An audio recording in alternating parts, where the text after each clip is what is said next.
There's an idea of a dangerous one, that goodness always comes from kindness. That if you're nice enough, quiet enough, agreeable enough, people will treat you well. But what happens when that people is a narcissist, you cannot negotiate with a narcissist using kindness. It doesn't work. In fact, it backfires. It signals weakness. It sends a message that you're willing to tolerate being manipulated, devalued, and discarded. And let me tell you, that is the beginning of your psychological erosion. You see, a narcissist doesn't see you the way a healthy person does. They don't see your kindness as a virtue. They see it as a tool. They don't feel empathy. They feel opportunity. They are masters of the mask. Charming, confident, attractive, articulate. At first, they'll flatter you. They'll reflect your dreams. They'll mimic your values. But the moment they realize you're hooked, they change the game. You'll never see the switch coming, but you'll feel it. And that's when it begins, the slow, calculated extraction of your identity. One subtle insult at a time, one gaslit argument after another. You begin to doubt yourself. You walk on eggshells. You suppress your voice just to keep the peace. And the worst part, you still think being nice will fix it. But let me be clear, niceness is not goodness. Goodness requires boundaries. It requires truth. It requires you to say no. And narcissists cannot tolerate no. Because to them, you're not a human being. You're a mirror, a reflection of how grand they believe they are. And if you stop reflecting it, they smash the mirror. So here's the uncomfortable truth. You must never be nice to a narcissist again. Not because you're cruel, but because you've learned. You've learned that appeasement is not peace. That silence is not respect. And that their love is not love. It's a transaction built on control. We often confuse compassion with self-betrayal. We stay too long. We hope too hard. We believe the lies because they're beautiful, even when they're deadly. And then we collapse under the weight of our own emotional suppression. The narcissist walks away unscathed. We're left with the pieces. So what do? You stop playing the game. You break the cycle. You learn to recognize the red flags early. The entitlement, the deflection, the lack of accountability, the blame shifting, the need for admiration. You trust your gut because your intuition is not wrong. It's just been bullied into silence. And then you rebuild. You reclaim, you restore, not with bitterness, but with boundaries, not with revenge, but with vision. Because the strongest people aren't those who fight the narcissist. It's the ones who walk away and never look back.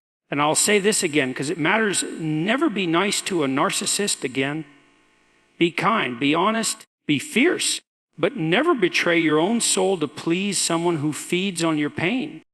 When you extend kindness to someone, especially in the face of their flaws, you're offering them a gift rooted in decency, a belief in human potential, in redemption, in mutual respect. You're not doing it to gain power, to control, or to manipulate.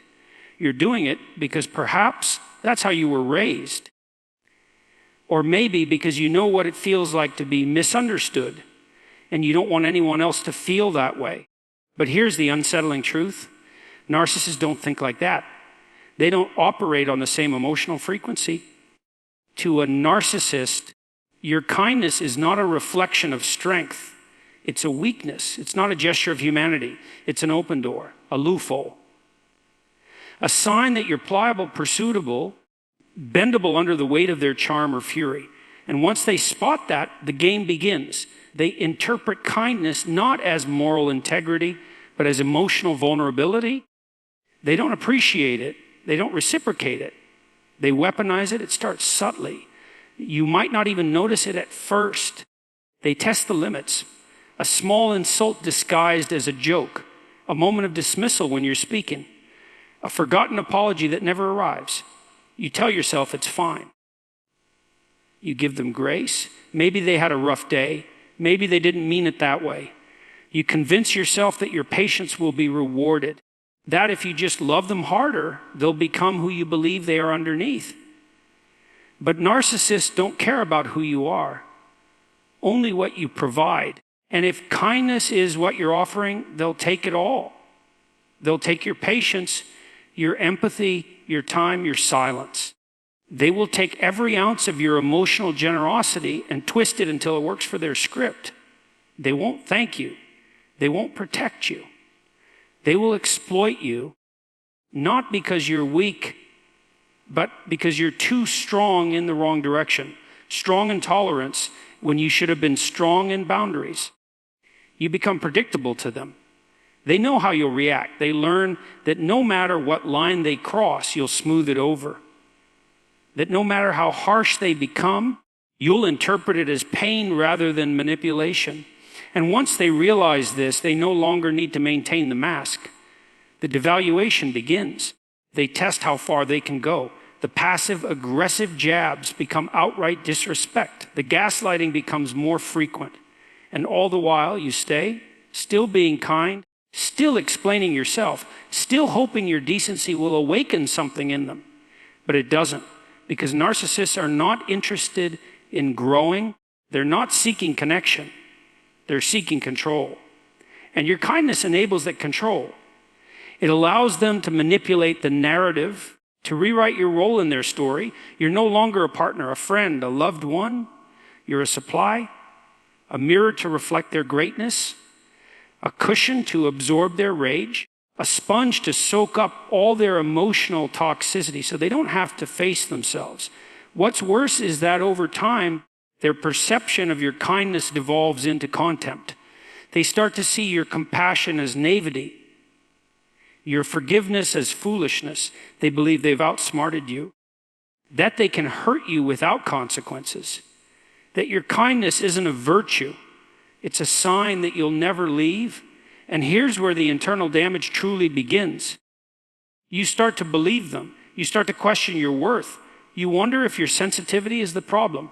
You ask yourself why you can't just be cooler, tougher, more detached. You start editing yourself in conversations. You second guess your reactions. You bottle up your needs, shrink your voice, and wear a smile you don't feel, all in the name of kindness. But this isn't kindness anymore. This is self-betrayal. This is sacrificing your truth to avoid conflict. This is shrinking to make someone else feel larger. And that is not noble. It is dangerous. It's how people lose themselves. Not all at once, but piece by piece. In every moment where they choose tolerance over truth.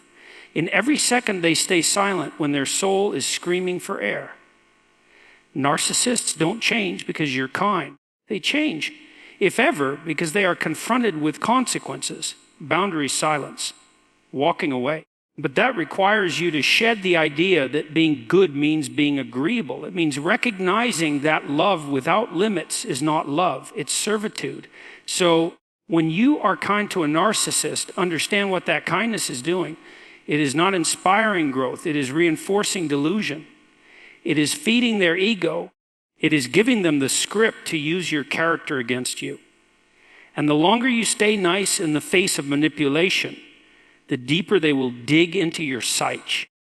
Until one day you look in the mirror and realize you don't recognize the person staring back. You were never supposed to be their mirror. You were supposed to be your own.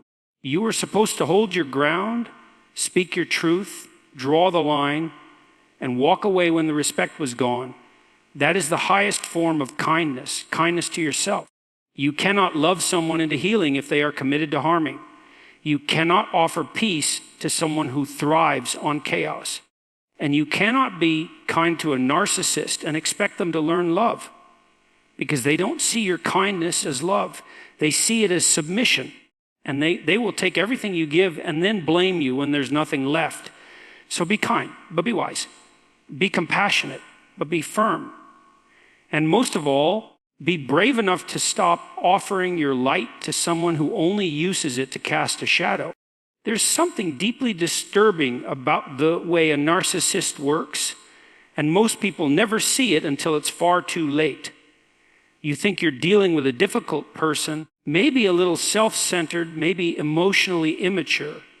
But what you're actually engaging with is a personality structure that thrives on control, And its primary weapon is emotional manipulation. It doesn't come all at once. In fact, it never does. If it did, you'd run. But narcissists are patient architects. They construct illusions piece by piece, slowly, meticulously, like a spider weaving a web. And the thread they use isn't rage or cruelty at first. It's seduction, charm, praise, even love. The kind of love that feels overwhelming, intense, even intoxicating. They start by pulling you in. They study you. Your insecurities, your desires, your pain. They listen not out of empathy, but calculation. Every detail you share becomes data. Every vulnerability becomes a future button. They mirror your dreams, your beliefs, your sense of identity. You start to feel like you've found someone who finally gets you. And that's exactly the trap, because once they know you trust them, they pivot. And you don't notice the pivot right away. It starts subtly, not with insults, but with implications, not with direct attacks, but with questions that sow doubt. Are you sure you remembered that correctly? I didn't say it that way. You're overreacting again. And it works because you've already given them authority over your reality. This tactic has a name of gaslighting, the systematic manipulation of your perception until you start to question your own mind. And it's one of the narcissist's favorite tools. They'll rewrite history mid-conversation, deny things they clearly said, blame you for things they caused, all with such confidence that you start to believe maybe you are the problem. And the moment you start explaining yourself constantly, you're already caught. You begin justifying your feelings, tiptoeing around topics, editing your words to avoid their reaction.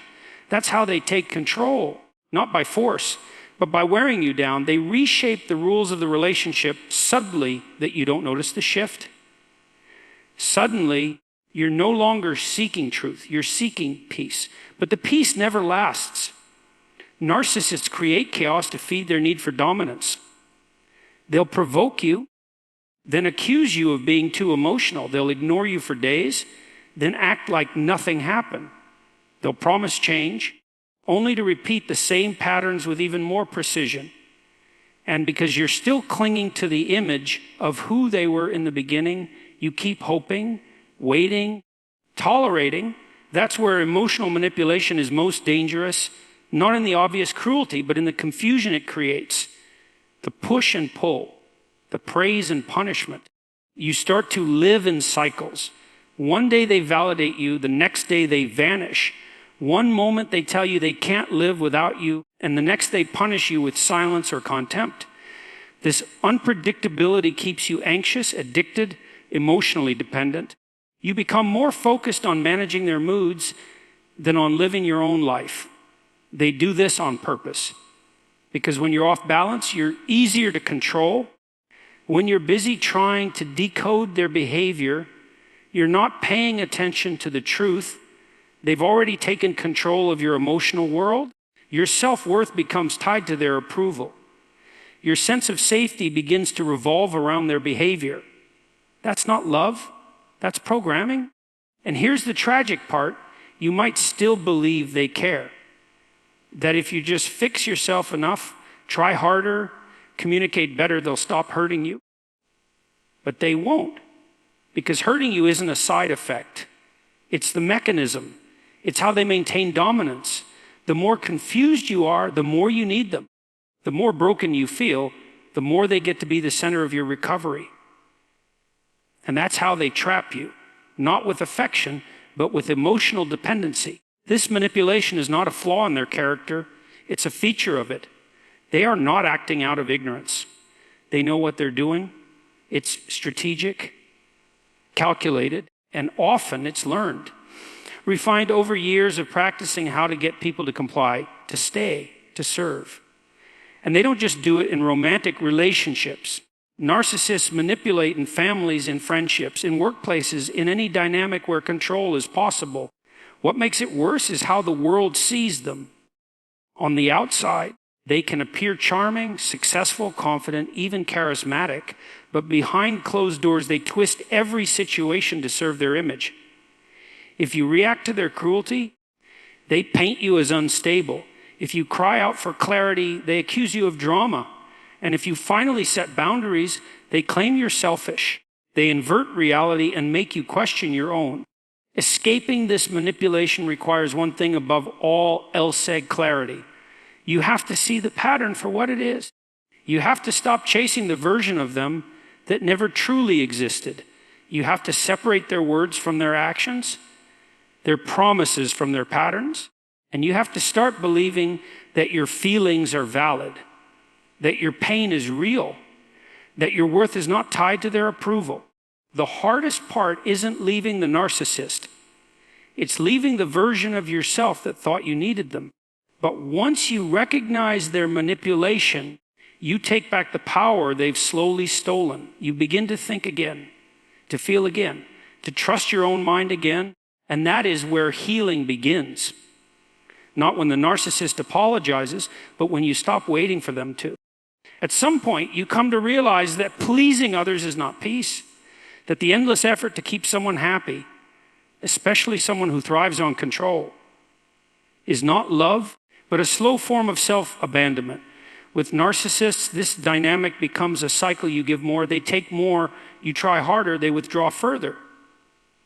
And all the while, you keep believing that if you could just say the right thing or be a little more patient, they'd finally treat you the way you deserve. But they never do, because your efforts were never the issue. Their ego was.